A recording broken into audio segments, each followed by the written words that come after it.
stroke risk is 3 times higher in the first hour after waking. Before you eat breakfast tomorrow morning, please watch this video very closely. Most strokes don't happen randomly. In fact, your risk is highest during the first few hours after waking up. And some of the things millions of people do every morning may quietly increase that risk without them realizing it. The most dangerous part of your day may be the first 2 hours. Introduction: 40 years of clinical practice after you wake up. And if you're over 60, there are 7 common habits that may be quietly increasing your risk of stroke every single day. The most dangerous time of day for a stroke is not during exercise. It's not when you're stressed at work or stuck in traffic. It's the first 60 minutes after you wake up. Research shows stroke risk is 3 times higher in the 2 hours after waking than at any other point in the day. And most of the habits you've built into that window, habits you may have had for decades, are quietly making that risk worse. Some seem harmless. Habit number 1: getting up too fast. Some even seem healthy. But the science tells a different story. And one of these, I'll tell you which one, involves something that happens while you're still asleep. I'm going to show you 7 specific morning behaviors that raise stroke risk. Several of them, things you've been told, are healthy. Number 4 is the one I've had patients argue with me about. I'm Dr. Lee, gastroenterologist. 40 years of clinical practice. This is the conversation your doctor doesn't have time for in a 10-minute appointment. Let's have it now.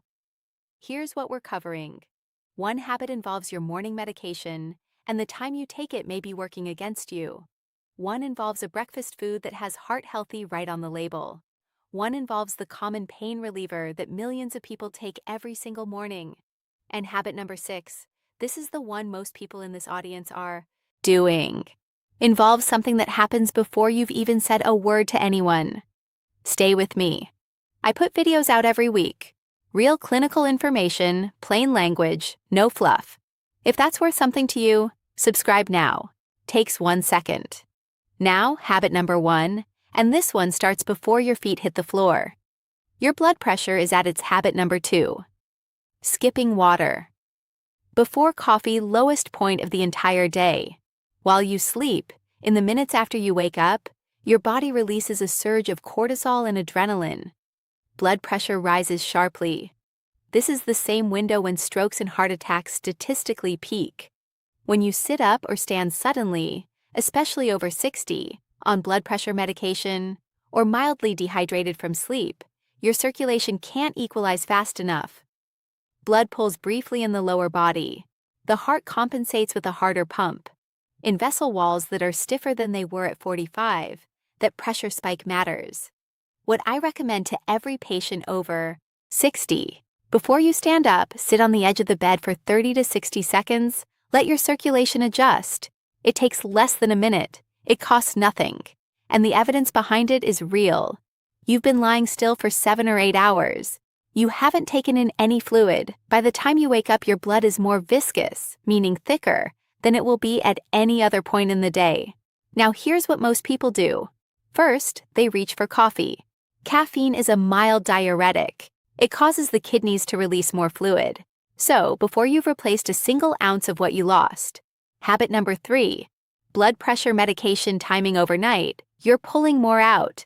The blood stays thick, and thick blood combined with the morning blood pressure surge from habit number 1 is a compounding risk. The fix is 1 glass of water before anything else. Not a protocol, not a supplement. 12 ounces of water within 10 minutes of waking. That is the lowest cost, highest leverage. Morning habit change on this entire list. If you are on antihypertensive medication, blood pressure medication, this habit is specifically for you. For decades, the standard instruction was take your blood pressure medication in the morning. For most patients, that's still the instruction. But there's a question in that recommendation that most patients are never asked. Is morning the right time for the specific medication you're on? Here's what is clearly established. Your blood pressure follows a 24-hour rhythm. It dips during deep sleep, what cardiologists call the nocturnal dip. It then rises sharply in the early morning hours. That morning surge is the highest risk window for cardiovascular events. If your medication peaks and fades before that window, you may have a gap in coverage at exactly the wrong time. What I am not telling you is to change your medication timing on your own. What I am telling you, ask your doctor directly to the bless. Given the medication I'm on and my blood pressure pattern, is morning timing optimal for me? Most patients. Habit number 4. Vigorous exercise. Before your body is ready, have never asked that question. It's worth asking. We're at habit 4, and I need you to hear this one carefully, because this is the habit I've seen patients defend the hardest and the one where the morning timing makes all the difference. Let me be completely clear before I say this. Exercise is one of the most protective things you can do for your cardiovascular health long-term consistently. It reduces stroke risk meaningfully. That is not in question. What is in question is vigorous exercise in the first 20 to 30 minutes after waking, before your cardiovascular system has had time to equilibrate from the overnight state. Here's what's stacked against you in that window.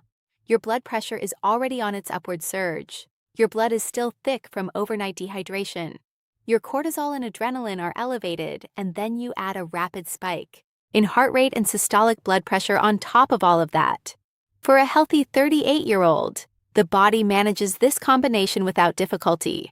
For a 68-year-old with uncontrolled hypertension, or someone who has had a TIA, a transient ischemic attack, what's sometimes called a warning stroke, these stacked exposures represent a different risk profile entirely. The recommendation is not to stop morning habit number 5, the hidden sodium in heart-healthy breakfast foods exercise. It's to insert a 10-minute low-intensity window first. Walking, gentle movement, light stretching, drink water, let your blood pressure normalize, then work out. That 10-minute buffer changes the risk equation significantly. And this is where I want to acknowledge something directly. The people who are doing this next one are not making bad choices. They're making choices that the food industry has spent billions of dollars marketing to them as healthy. That is the part that frustrates me after 40 years of watching it. Here are 3 numbers. 2 slices of standard whole grain sandwich bread, approximately 280 milligrams of sodium. 1 serving of deli turkey, the kind in a package labeled 97% fat-free, between 400 and 500 milligrams. 1 packet of flavored instant oatmeal, up to 270 milligrams. That is a breakfast that delivers over 1,000 milligrams of sodium before 8 a.m. in a population where the American Heart Association recommends no more than 1,500 milligrams per day.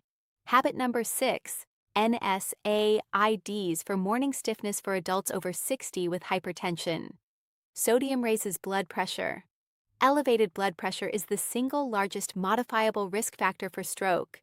The morning is already when your blood pressure is surging. A high sodium breakfast adds to that pressure peak at exactly the worst moment. I am not asking you to eliminate sodium. I am asking one thing. Check the label on your bread this week. Just that one label, the number will surprise you, and that surprise might be the beginning of a change that matters. Morning joint stiffness is one of the most common complaints in adults over 60, and the reflex that millions of people have developed is to take ibuprofen or naproxen, Advil, Motrin, Ailey, as part of the morning routine, sometimes before breakfast, sometimes before water. I want to tell you about a patient I had. I'll call him David. 71 years old, had been taking 2 ibuprofen every morning for knee pain for about 3 years. His blood pressure had been climbing consistently. We'd adjusted his BP medication twice. We could not get it controlled. One of my colleagues suggested we stop the ibuprofen. Try acetaminophen instead. Manage the knee pain differently. Within 6 weeks of stopping the ibuprofen, his systolic blood pressure dropped 12 points.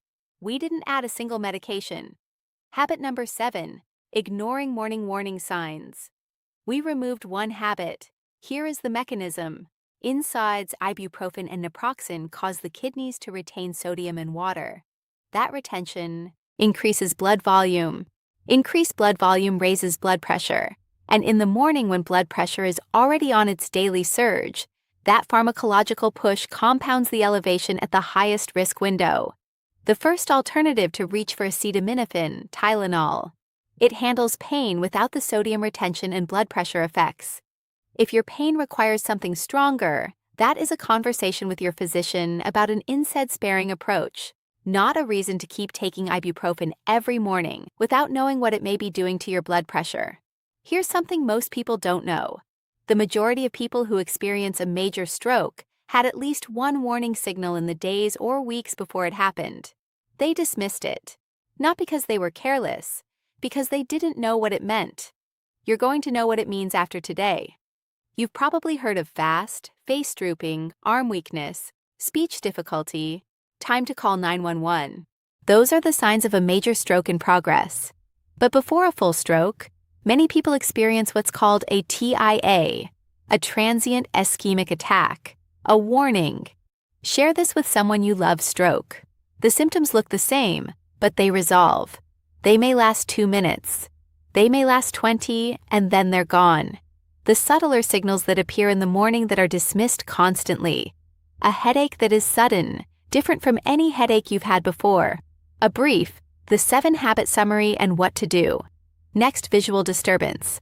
A spot, a flicker, a moment of double vision, confusion that clears within minutes, an arm or hand that feels briefly numb or heavier than usual when you get out of bed. I've had patients who experienced symptoms like these for 2 weeks before a major stroke. Every morning something was off. Every morning it was, I didn't sleep well, I just need coffee, I'm getting older. I am not saying this to cause fear. I am saying it because dismissal is what turns a warning into a catastrophe. If you or someone you love experiences any of these symptoms, even briefly, even if they resolve completely, that is a 911 call. Not let me see how I feel in an hour. Not it was probably nothing. A 911 call. Because if it was a TIA, the next 48 hours are the highest risk window of that person's life. An immediate evaluation changes the outcome. I want to stop right here and ask you something. Is there someone in your life, a spouse, a parent, a friend who you know is doing 2 or 3 of the things on this list? Someone who takes ibuprofen every morning, skips water, goes straight to coffee, has never had the conversation about their blood pressure medication timing. Send this to them right now before you finish watching. WhatsApp, text, email, whatever you use. That share is more useful than anything else you'll do in the next 30 seconds. And it might matter more than you know. Before we finish, I want to be direct about something. The morning is a higher risk window for cardiovascular events that is real and documented. But higher risk is not the same as inevitable. And it is not the same as something you cannot influence. Every item on this list is something you can act on. Sit up slowly. Drink water first. Have the medication timing conversation with your doctor. Warm up before vigorous exercise. Read the sodium on your breakfast label. Reach for acetaminophen before ibuprofen. And pay attention to what your body is telling you when you wake up. Those 7 adjustments consistently applied change your morning risk profile in ways that are clinically meaningful. None of them require a prescription. None of them cost money. They require information, which is exactly what this channel exists to give you. I've been practicing medicine for 40 years. The patients I remember most are not always the ones with the most complex diagnosis. They're often the ones where one conversation, one piece of information they didn't have before, changed the trajectory. I hope this was that conversation for someone watching today. Everything in this video is for educational purposes only. It is not medical advice, and it is not a substitute for a conversation with your own physician. If you have concerns about any of the habits we discussed today, please bring them to your doctor. If this was useful, subscribe. I publish one of these every week and leave a comment if this helped you.